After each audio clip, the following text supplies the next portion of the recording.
Hello friends, once again welcome back to my channel Pharmagyan, and today we will discuss about sterilization in pharmaceutical industries. नमस्कार, स्वागत है आपका मेरे channel फार्माज्ञान पर। और आज हम बात करने वाले हैं from A to Z different types of sterilisation in pharmaceutical industries, जिसमें डिसइंफेक्शन एंड सैनिटाइजेशन भी इंक्लूडेड है। तो जनरली इस वीडियो में जो हम डिस्कस करने वाले हैं वो होगा हमारा डिसइंफेक्शन, सैनिटाइजेशन एंड स्टेरिलाइजेशन। कौन सी प्रोसेस हमें सिलेक्ट करना चाहिए और कौन सी प्रोसेस हमें सिलेक्ट नहीं करना चाहिए माइक्रोबियल कंट्रोल के लिए, ये हम इस वीडियो में डिस्कस करने वाले हैं। और हमारे नेक्स्ट वीडियो में आप स्टेरिलाइजेशन, जिसे ऑटोक्लेविंग भी बोलते हैं, या फिर मॉइस्ट हीट स्टेरिलाइजेशन का हम नेक्स्ट वीडियो में डिस्कस करने वाले हैं। So let's continue the video. Friends, if you are new to my channel, please don't forget to like, share and subscribe my channel Pharmagyan. Let's continue the video. So, what are the contents of this video? The first one is, what is sterilization? And the second one is objective. Third, we have to discuss about what are the targets. And the fourth one is, what process to choose to sterilize the equipments, instruments or any other. And the fifth one is microbial control process types. कौन कौन सी processes हैं जो कि microbial control कर सकती है। And the next one is reference guidelines, कौन सी guidelines को हमने रिफ़र किया है इस वीडियो को बनाने के लिए। So what is sterilisation? Sterilisation क्या होता है? What does it mean? Sterilization means free from microbes और living cells। अगर आपका कोई भी इक्विपमेंट, इंस्ट्रूमेंट या फिर कोई भी मटेरियल है तो वो माइक्रोबियल सेल्स या फिर माइक्रोब से या लिविंग सेल्स उसमें नहीं होना चाहिए, तभी हम उसको स्टेरिलाइज्ड कह सकते हैं। तो इसकी डेफिनेशन क्या है वो हम देख लेते हैं।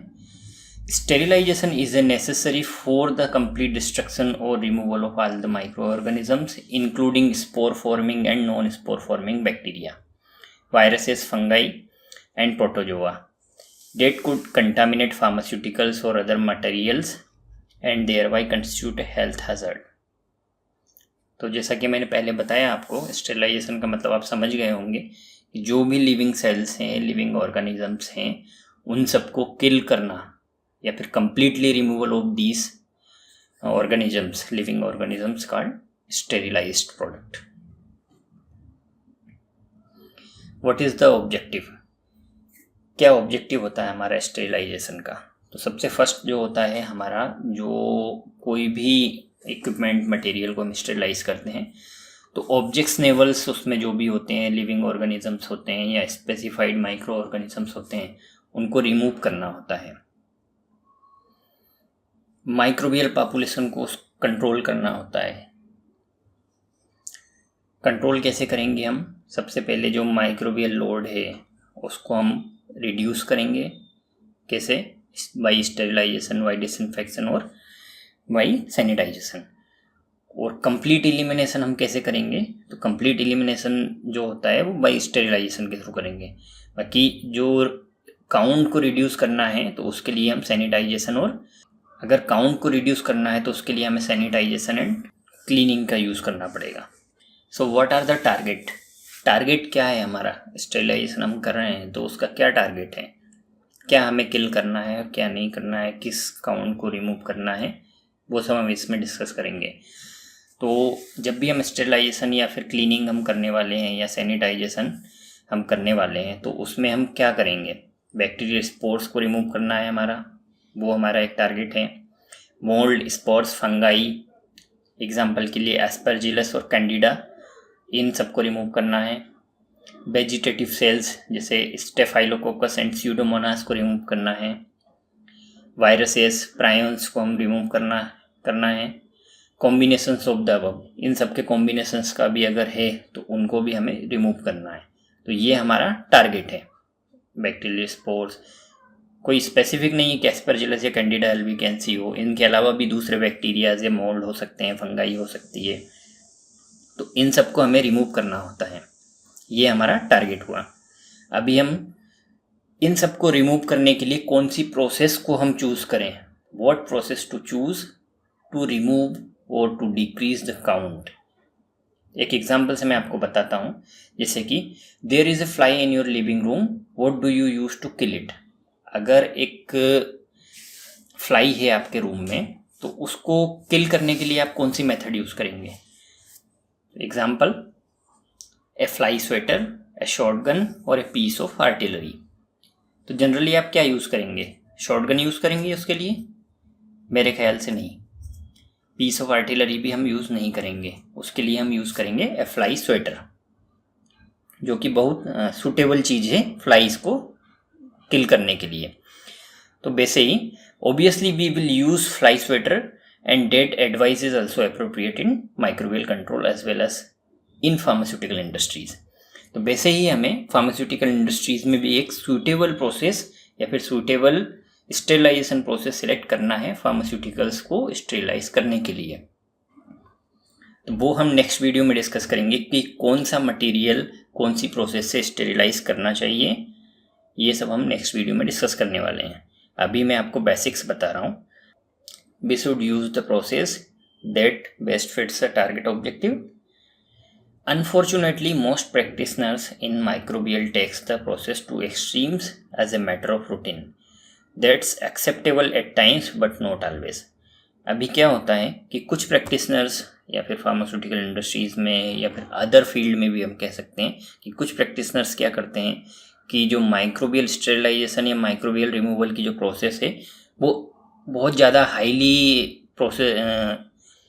इफ़ेक्टिव प्रोसेस का यूज़ करते हैं या फिर बहुत ज़्यादा हाई फाई प्रोसेस का यूज़ करते हैं। उससे क्या होता है कि माइक्रोब्स तो रिमूव होते हैं, लेकिन जिस प्रोडक्ट को या फिर जिस मटेरियल को हम स्टेरिलाइज करते हैं उस पर भी उसके एडवर्स इम्पैक्ट आता है। तो वो पेशेंट के लिए सेफ नहीं होता है, ये रिस्की होता है पेशेंट के लिए। तो हमेशा हमें जो प्रोसेस है वो डिपेंड करती है कि कौन सा प्रोडक्ट आप स्टेरिलाइज करने वाले हो, उस पर डिपेंड करेगा कि कौन सी प्रोसेस आपको यूज़ करना है। सो types of processes which can control microbial growth. Microbial control process types. So which processes are to be used to eliminate or completely destroy the microbial growth or microbes. So the first one is disinfection, a process that will eliminate infective organisms. Disinfection क्या करता है, जो infective organisms है उनको eliminate कर देता है। So the next one is sanitisation, a process will reduce the overall microbial population depending upon the agent, this includes spores. तो सैनिटाइजेशन में क्या है, जो भी हम सैनिटाइजर्स यूज़ करते हैं, जैसे वो 70% IPA है या फिर और कोई सैनिटाइज़र है, तो ये जो सैनिटाइज़र है वो उसकी प्रॉपर्टी के हिसाब से स्पोर्स, बैक्टीरियाज, वायरसेस इनको रिमूव कर देता है। मतलब कंप्लीटली रिमूव नहीं करता है, लेकिन एक लेवल तक उसको रिड्यूस कर देता है माइक्रोबियल पॉपुलेशन को, उसको हम सैनिटाइजेशन कहते हैं।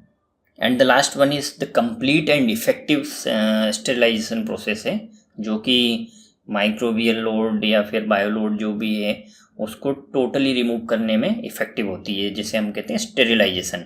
ए प्रोसेस डेट विल डिस्ट्रॉय और remove all the microbial life. हमने अगर कोई सा भी ऑब्जेक्टिव या कोई सा भी मटेरियल या प्रोडक्ट है उसको अगर स्टेरिलाइज करना है तो हम स्टेरिलाइजेशन की प्रोसेस यूज़ करेंगे, जो क्या इंश्योर करेगी कि जितना भी उसमें बायोलोड है या फिर माइक्रोबियल लाइफ है वो सब उसको डिस्ट्रॉय कर देगा, किसमें, स्टेरिलाइजेशन प्रोसेस में। तो हमारे हम नेक्स्ट वीडियो में जो डिस्कस करने वाले हैं वो स्टेरिलाइजेशन के बारे में हम डिस्कस करेंगे। What's in our next video, all about sterilisation process. Sterilisation process के बारे में हम डिस्कस करने वाले हैं, जिसमें moist heat sterilisation and dry heat sterilisation covered होगा। क्या प्रोसेस है, कैसे स्टेरिलाइजेशन परफॉर्म करते हैं, और अदर जो प्रोसेसेस हैं स्टेरिलाइजेशन की वो भी हम इसमें डिस्कस करेंगे। सो the next one is what are the reference guidelines which are used to prepare this video. I have used Sterilization A to Z by James Agaleco and Associates and the International Pharmacopoeia. The definition for sterilization is taken from International Pharmacopoeia. Thanks for watching Pharmagyan. Please don't forget to like, share and subscribe my channel Pharmagyan.